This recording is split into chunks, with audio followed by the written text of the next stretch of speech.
as you know, one of Europeana's 2022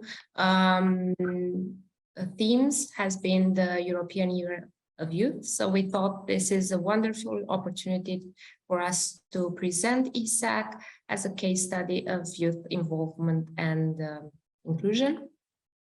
So we stand for European Students Association for Cultural Heritage.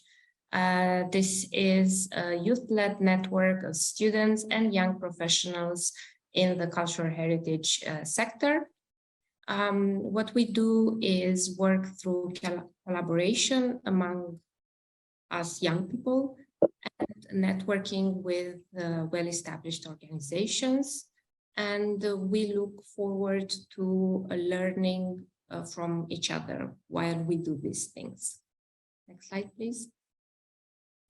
Historically, if I can say so, we were established in 2017 in preparation of the European Year of Cultural Heritage in 2018 to highlight the perspective of younger generations on cultural issues of European and national importance, with the greater aim of establishing mutual exchange of knowledge, experience, and best practices beyond any geopolitical boundaries.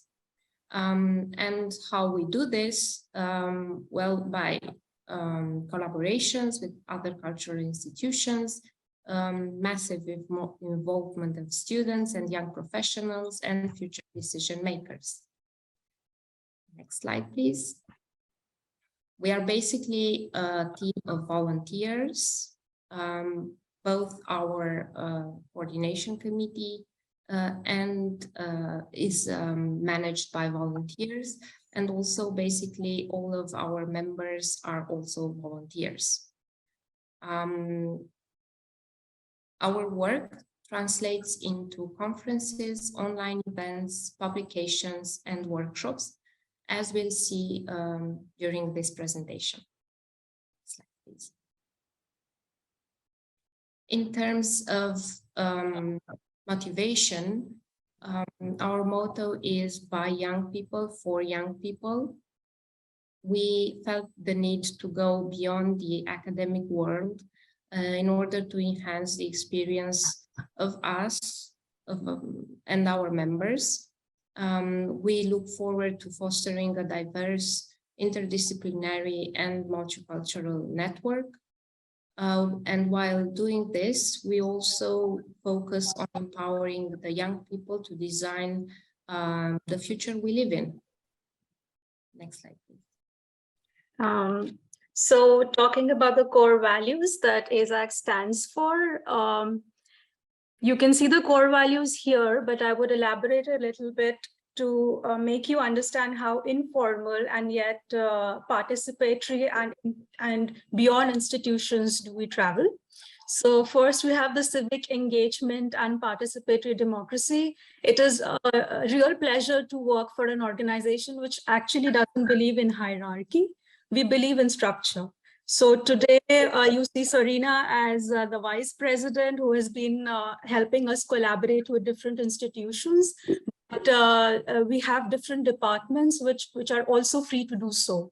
So hierarchy is not what ESAC stands for, because as she said, it is for the young people by the young people.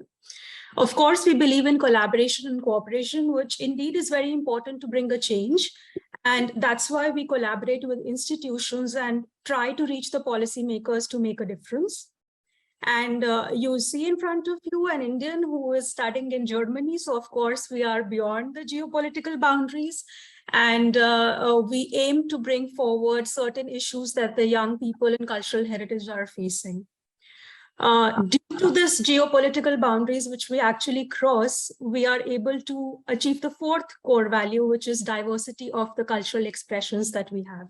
So, for example, coming from India, I have different cultural background, but at the same time, I can compare it with the Asian context and the European context. In our coordination committee, we see that a lot of different perspectives are brought forward because you don't have hierarchy, because we work for collaboration, because we are beyond geopolitical boundaries, and because we have an honor to express our opinions openly. Finally, because we are for the students, by the students, and I would also say young professionals somehow, we have that academic rigor and rigor to research more on the issues that we face and to talk about them. So as I said, that we do not work on hierarchy, but on structure. Here you see how we function. We have individual membership for the undergraduate and graduate students, PhD candidates, young professionals also, and researchers connected to heritage. But there is no restriction which is based on education or nationality or where you are staying currently. We have working groups, independent organizations which actually want to collaborate with us and share our values. They can represent us and help to represent us at both the local and sometimes at the national level. Coordination committee, we've been growing since many years now, and it's a great pleasure to work with like-minded people, but who also have different perspectives. So we have more than 20 members now, I would say. And there are programs, we have the admin committee, we have publications, media and communication, all of which we will discuss later. And since Sorina also already mentioned that we work on voluntary basis, but we are towards the rigor of speaking for young people. This is a gist of our membership. You can see that we have approximately 600 members, and most of them come from Germany, Italy, and Spain. It's not, I would say, it's not a surprise that they do come from these countries. I'm sure many of you would relate to this because of the education structure that we have and the prevalence of heritage research in these countries. It's also not a surprise that most of us are females. I think in my class in Cottbus in Germany, I'm studying with only two males, and we are 50. So it goes beyond. Most of us are pursuing master's degree, and this is where I would want to also tell that because we have PhD people as our members and also in the coordination committee, it really helps us understand the ongoing research in the field, because you can talk to them, you can talk about the latest aspects that they're working on, and through the activities, we build this kind of a collaboration. However, they do have specialization and their own interest. Therefore, heritage management, they come from architecture background or archaeology. And most of them are actually coming from architecture background and archaeology, I would say. So to bring all of this together, we have formulated certain activities which are ongoing throughout the year, and we publish them on our website, also on our social media channels where we are super active. I would give a gist of what these activities are, and then I would request Sorina to take over from me again. All these activities, in fact, are an initiative by the young people. So it's not that we sat around and we started discussing. It's just an idea that emerged from one person, and then we shared the core values and started working around it. Esac talks our oldest activity. Here we bring together the emerging young professionals and also the established ones, discussing one topic during that particular month, sometimes two topics in a month. And we break into breakout rooms to discuss about what can be done. We collaborate on ESAC talks with the institutions, etc. So this is one of the oldest, but yet the most effective programs that we have. European Heritage Youth Ambassadors is something that Sorina started. So I would request her to take all of the details about it and tell us more about it. International things, of course, as we said, that we believe in collaboration. It's important for us to represent what ESAC is in different meetings, and these go away from general conferences during different times of the year, and then working towards the SDGs, etc., etc. We also have, in collaboration with Europeana, an internship program where one intern is selected, and he or she or they or whatever works between Europeana and ESAC to represent both of the institutions. This really helps us to bridge the gap between what we see as institutionalized heritage or whose heritage to bring it down to the people who are actually learning how to become a professional in the community. And finally, we have the publications, which is the ESAC quarterly. 2 of them have already been published. It's a peer-reviewed magazine and also an open source, open access magazine, which depicts various views on cultural heritage.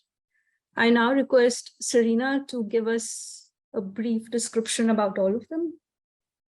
Thank you very much, Meetali, for this general overview of our programs and activities. So as you saw earlier, ESAC Talks might be our oldest and yet most effective series of events.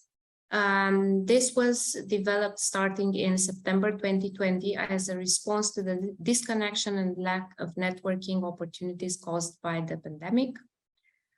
It is meant for our members in order to help improve their communication skills, meet other like-minded people, and also like generally listen to very diverse perspective on cultural heritage.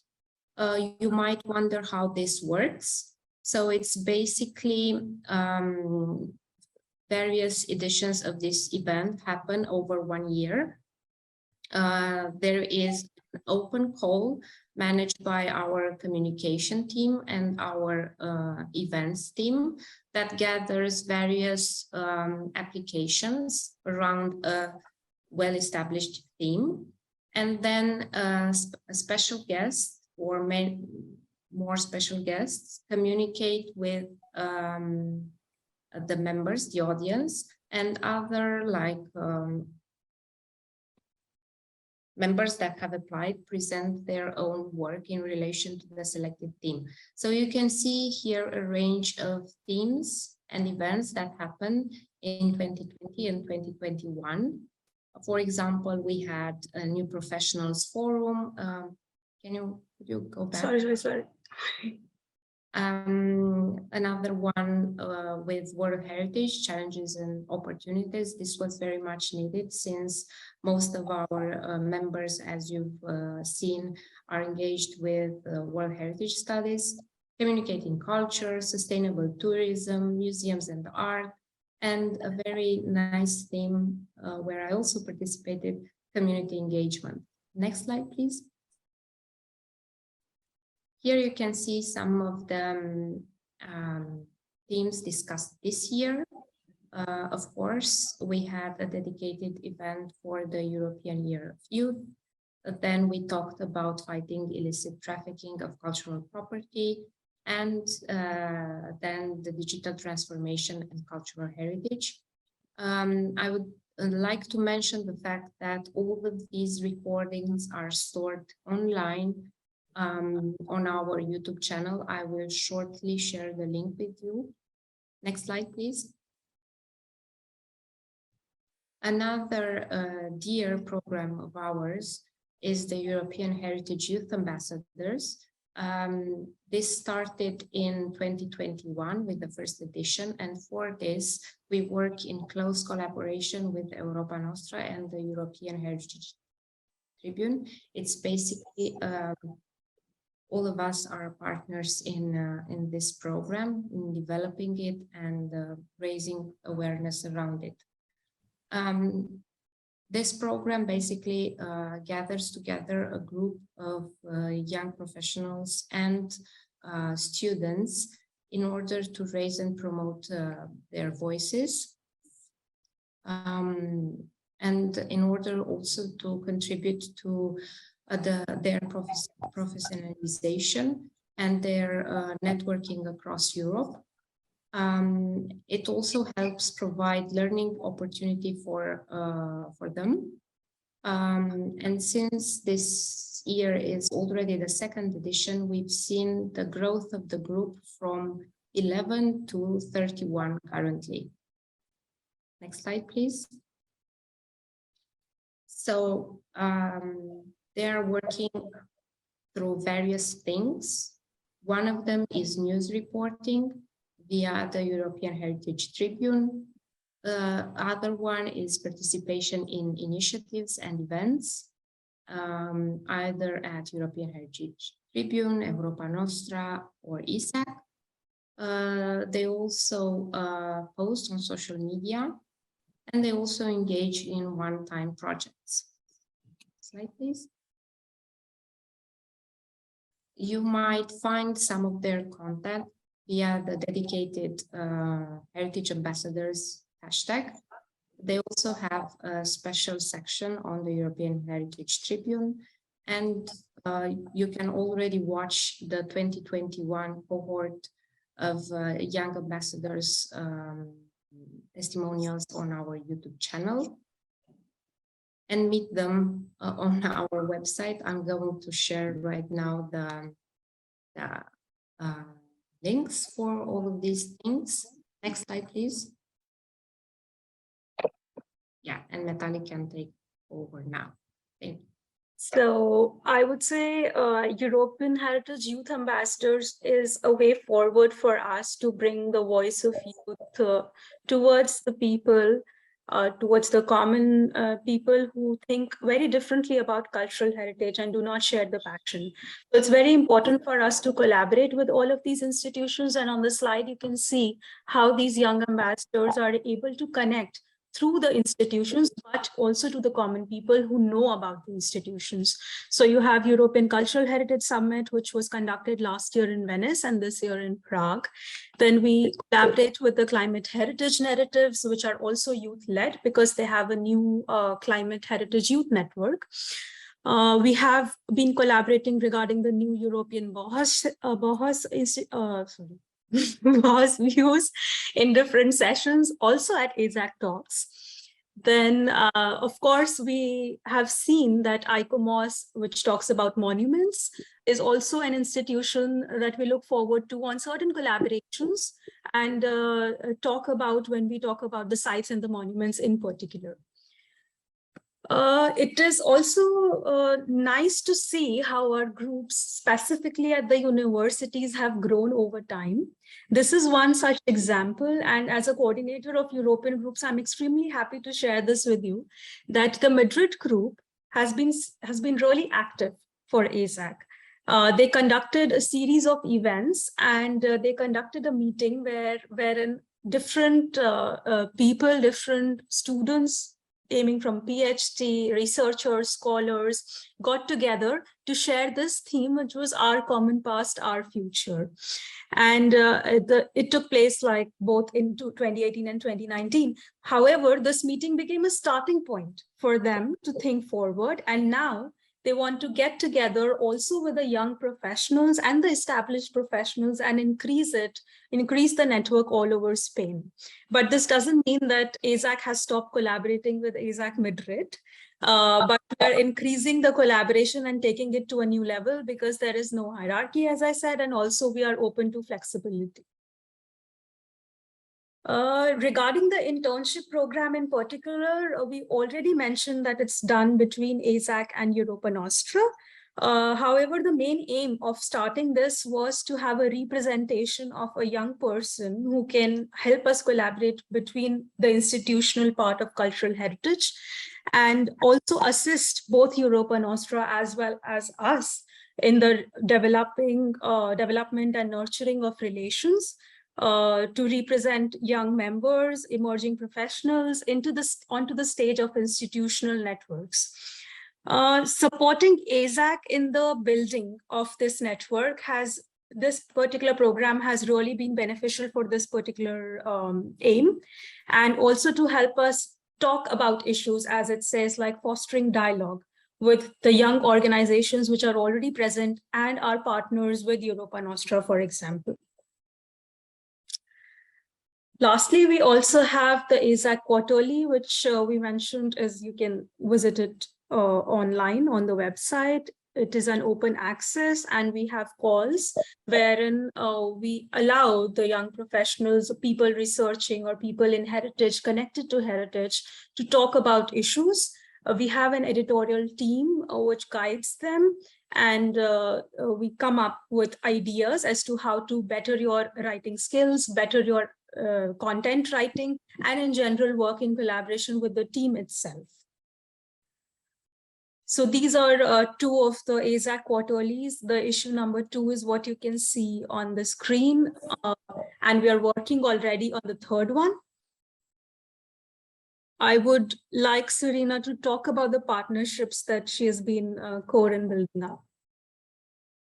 Thank you, Meetali. This is, of course, not all my work. I have like lovely colleagues to rely on.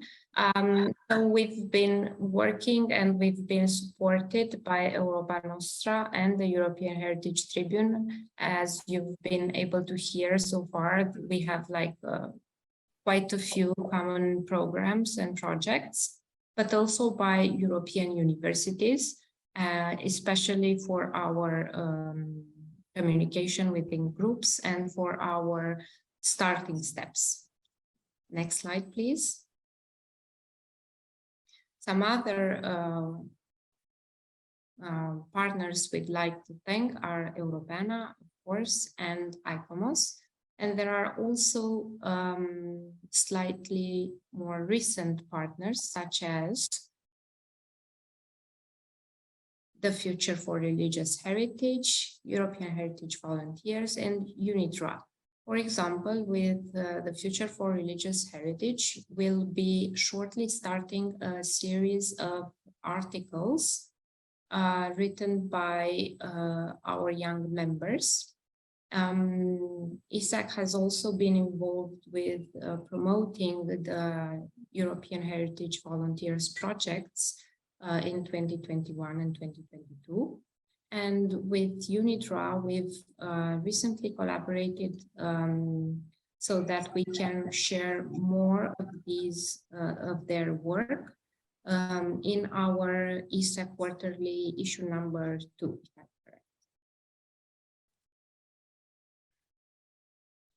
So I would kindly invite you all to join us either online via our website or via all of our social media accounts. So we are basically present everywhere. And of course, this is also a very good opportunity for me to thank our lovely communication teams for managing this in their own time, but still making us very present online. Please see all these links here. We also keep informed everyone of our activities and what's next and other sort of opportunities via a monthly newsletter. This is also open access, so anyone can subscribe to it. Okay, here it is. Thank you. I would like to end on the note, there was, you might know that European Cultural Heritage Summit, which is done by Europa Nostra every year, as I mentioned, took place in Prague. And we had the pleasure of attending the Europa Nostra Summit, where Sorina was our representative. It is indeed a pleasure to also mention that we were part of organizing the Future is Heritage Summit, which is an institutionalized project from an organization based in Netherlands. We came together and received participants, over 80 participants actually, from 30 different nationalities. And we had the honor of representing the voice of youth in a session of 15 minutes. Sorina can share the link of the article if you guys did not see it online. We also have the video online, of course.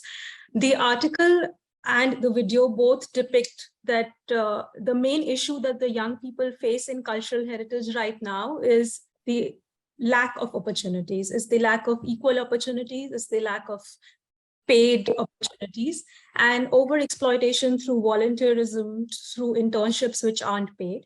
So it was really motivating to attend the summit, but also finally to be able to voice our opinions. And I would really encourage you to join hands with us and to tell us what you feel about it. And maybe we can discuss this in our question and answer session and see how we can take this forward. Thank you so much.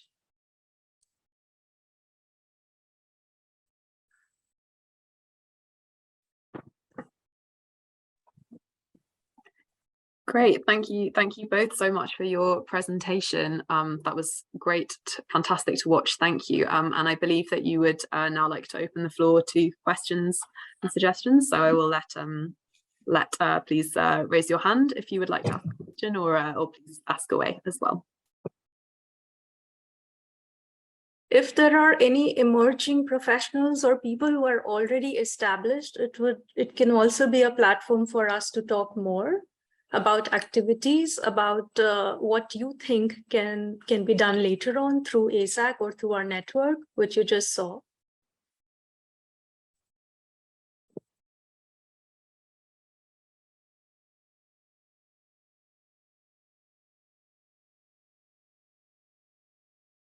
Nothing so far. No, I was staying silent to give people an opportunity to start, but maybe I can start with a question, and then people can formulate if they've got anything they'd like to follow up on. Something, and it's very relevant to what you just said, actually, because something I think is really fantastic and interesting in relation to ESAC, and you said right at the beginning, is that it's by and for young people. I think that's really the importance of involving kind of young people, students, new professionals in initiatives that are aimed at them is really crucial. But I kind of would quite like to flip my question and say, so if, for example, someone in the audience is working for a cultural heritage institution, how can they involve young people in the initiatives that they want to run? What kind of steps can they take?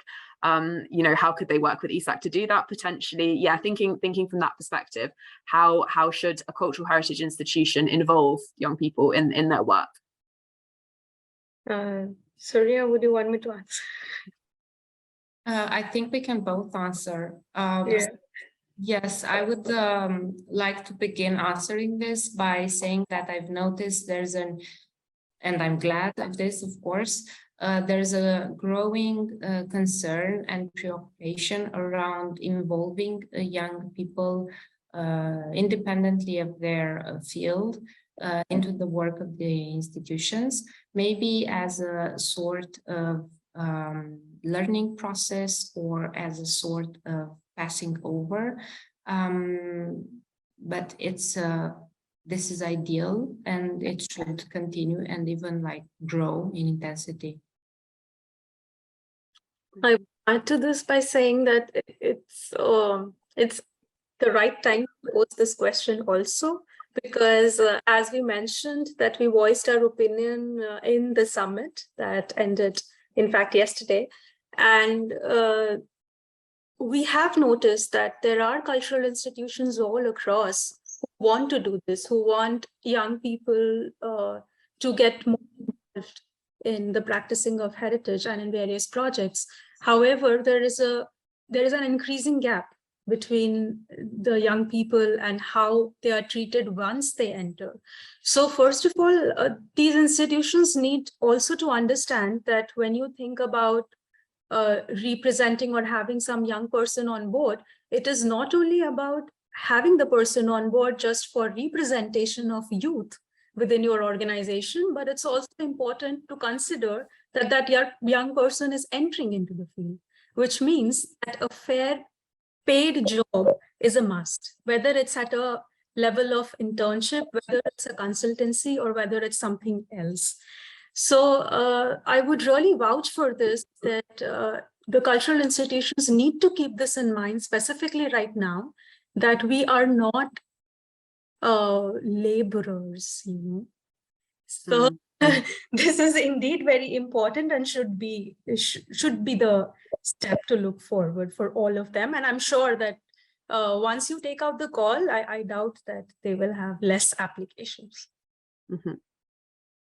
Great, thank you so much for your answers. I think we have a question, or is it?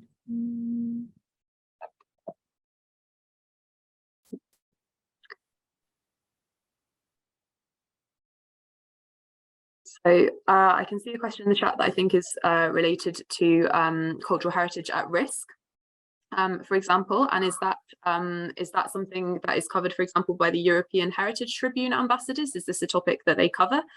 You mentioned kind of, I think it was about looting and trafficking of cultural heritage objects as well. Is this a topic that that is something the ambassadors cover? Oh, yes, indeed. So some of them have been participating in this July's EU UNESCO conference on illicit trafficking. And there are currently some news pieces being published on European Heritage Tribune. These are written actually by the heritage ambassadors, youth heritage ambassadors.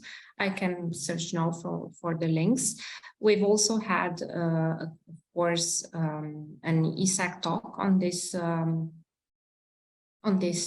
theme, and I've also seen some social media posts from the ambassadors on this theme, actually. Mm-hmm. So yes, regarding the thing of having more destroyed cultural heritage represented on our blog, it's also important to mention here that we, since we take out an equal opportunity call, it's up to the participants who send their articles to us as a publication team. And we never force them to write about a particular article. So that's why maybe there was a discrepancy. However, this is indeed a great idea. I feel, I don't know what Sorina, how we can incorporate and actually show the destruction. And we mentioned it during our presentation in the summit. And in actually one of the young professionals who was from Ukraine was really happy to voice her opinion on what we as European community can do to protect the cultural heritage that she is very connected to. So it would indeed be a starting point for us, and maybe we can do something about it. So thank you for the comment. Yes, and I've already saved the link. Share our communication team. Thank you. Are there any other questions and comments that you'd like to share? Either raise your hand and ask in person. You can also ask in the chat as well if you're more comfortable and would prefer not to speak. That's also completely fine.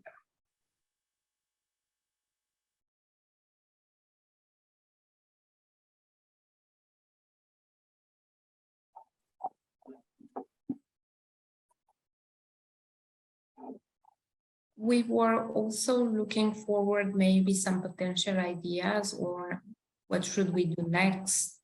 How could we grow our network and our a series of activities? If anyone has any ideas, that would be very exciting.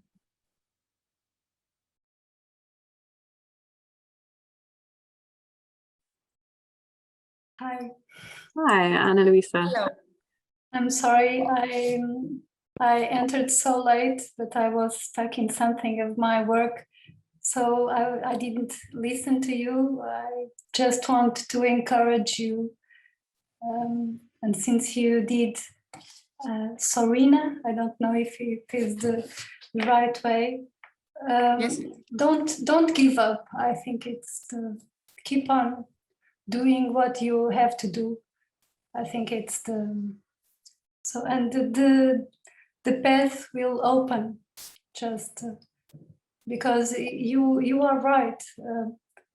Those who are in charge don't have the ability to listen to younger generations. And I think this is not an option. It is just because they don't know how to do it. There is a huge gap. I am 52, so there is a huge gap in thinking and the way to look at life and to objectives, which build lots of difficulties in the dialogue. So keep on doing. I think you are doing a wonderful work, and keep on knocking doors. Some will open. And that's it. Thank you for your presentation. Thank you. I think we have a question from Faye. I'm not wrong. Hi, yeah, thank you. Hi, I just wondered if you had any advice on how to get young people involved. I consider myself a young person anyway, and I'm a member of ESAC. But I also am involved in running a youth forum in the UK for heritage. And we've got 20-something people and it's going quite well, but we've kind of hit a wall in getting more people involved. And I know you've been really successful in getting loads and loads of people across Europe. So I was just wondering if you had any advice that I could use. One piece of advice I could provide based on our work, something that always works is word of mouth. So if those already 20-something members you have could like promote the initiative and the network further, this would already be a very good starting point. And you could like, in order to convince more people to join, you could focus on benefits. I mean, staying in touch, exchanging experience and best practices, maybe exchanging on available opportunities and stuff like that. And I'm sure Meetali can let you know more on, let's say, gathering members from universities. I would say that first of all, we can also partner up. That is also open. So ESAC groups partners up all across Europe anyways. So we have university groups in different parts of Europe specifically. And we were approached by a university even in Canada, if I'm not wrong. So it's a growing partnership, and I am personally a bit against the idea of forming multiple institutions or organizations which are working towards the same goal. So it's always interesting to partner up also for the young population to not, fither away and to get confused as to where they should join. Mm-hmm. So it would be nice for us, first of all, to collaborate, and you can hit us up anytime you want. Secondly, it's also, Sorina is pretty right in saying that it was the word of mouth initially. The fact that Esac was born in the European cultural event itself, Year of Culture itself, gave us the starting point. But even after that, I think we were a really, really small team, and it grew because we made sure that the universities know about us. So for example, I got to know about Esac through one of the professors and not through a student. It would be nice if you can, within your circles, circulate it, but also maybe try to give a presentation in the universities who are teaching the course, and also some who are not teaching the course. People are interested in heritage. Okay, thank you. That's really useful. And I'll send you some messages. That'd be great. Thanks.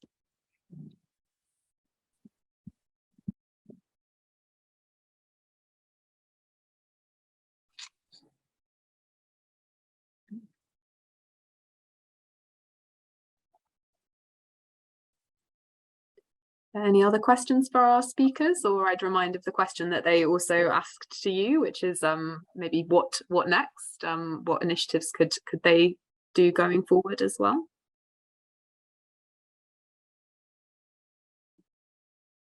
I see a whiteboard. Can we use it maybe if no one has any?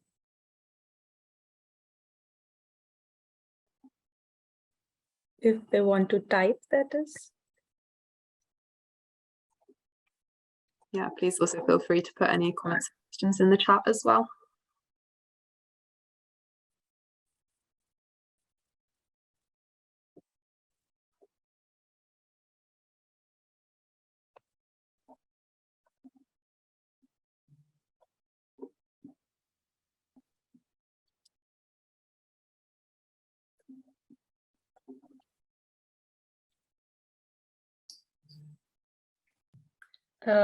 Olga is asking that how can she see our members and from which countries they are.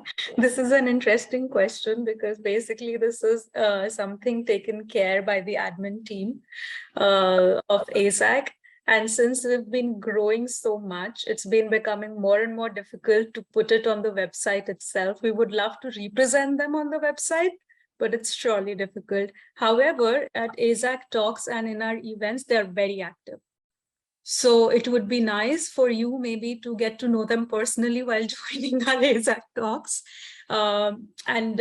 We can actually find a way to represent them somehow through the social media, but they're already active. I don't know, like, Sorina, what do you say? I would say that we can like only put forward the names of those who would agree. So that it's a big issue because usually members don't get published anywhere in terms of names. But we could, as we did earlier during this presentation, let you know that they are coming from all over Europe and even beyond. And there are already almost 600 of them. So yes, quite a few of them. And you included the link in the chat, but could you talk us through the process of actually becoming an ESAC member if someone would like to join as well? Oh, yes, it's actually very simple. So there is an online form with a very few data to fill in that gets sent to one of our admin team members. And after that, the applicant gets a membership certificate so that she or he, they can know they have officially, so to speak, become a member.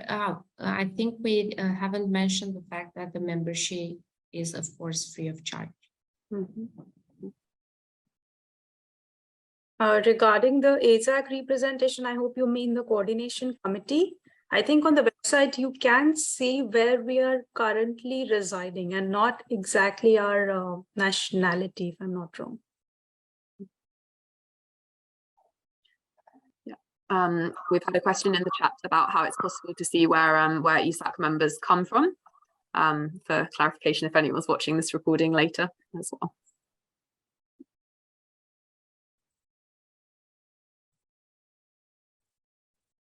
Okay. Hi. Oh, hi, Anna.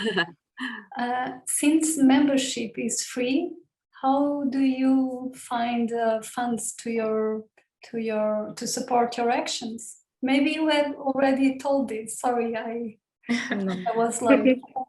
That's a very good question. So basically, we don't get paid. We are volunteers. We do this out of passion and for the sheer desire to increase the youth's voice in this field across Europe and beyond. We do have small costs regarding, for example, our Zoom account. And we've been lucky in that respect to benefit from the help of some of our members, partners, I meant. We also collaborate with our partners for other specific projects.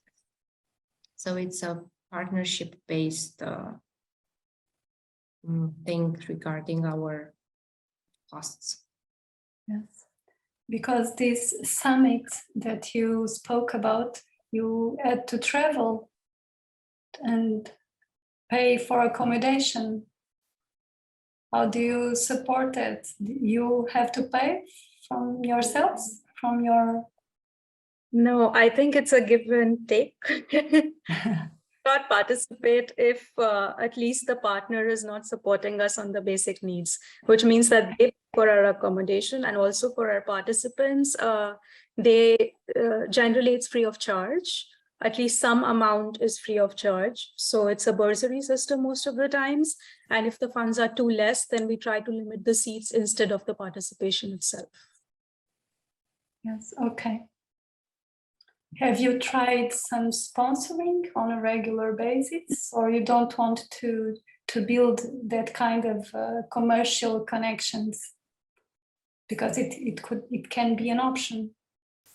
So the sponsorships can only be in kind for the time being because we are not a registered body. Okay. So this is a network, and since we are not registered, we do not have a bank account, so we couldn't receive actual funds directly. Okay. So, but you would like to register the association? In the near future, yes, it's a very wanted thing to do inside our network. Okay. Thank you. Thank you. If you need something regarding that, ask for help.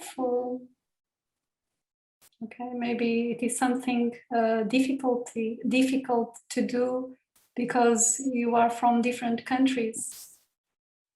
But maybe Europeana can help on that. Just saying. Thank you. Thank you.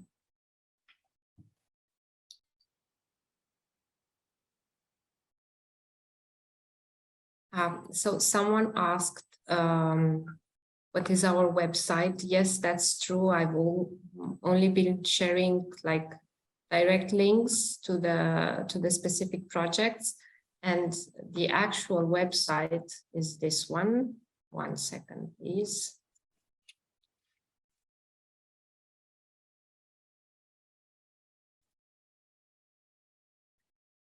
I hope this answers the question.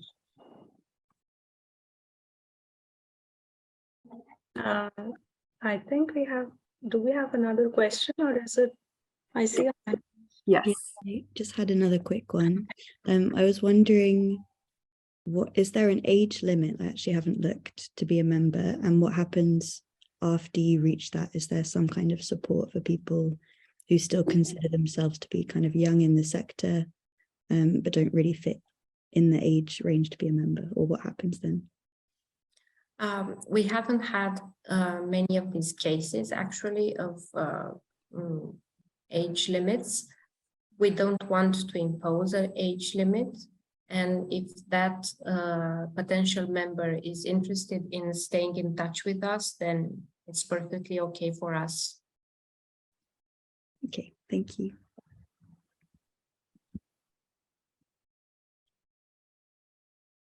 In fact, also for the Futurist Heritage Summit, we had this issue because many of the people who are now studying heritage were 36, 37, and we had put the limit for registration till 32.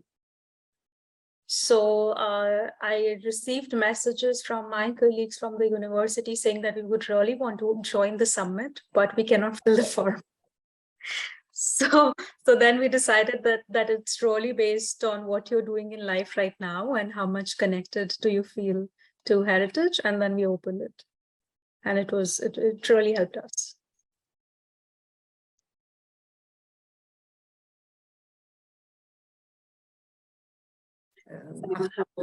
Age is just a number, so.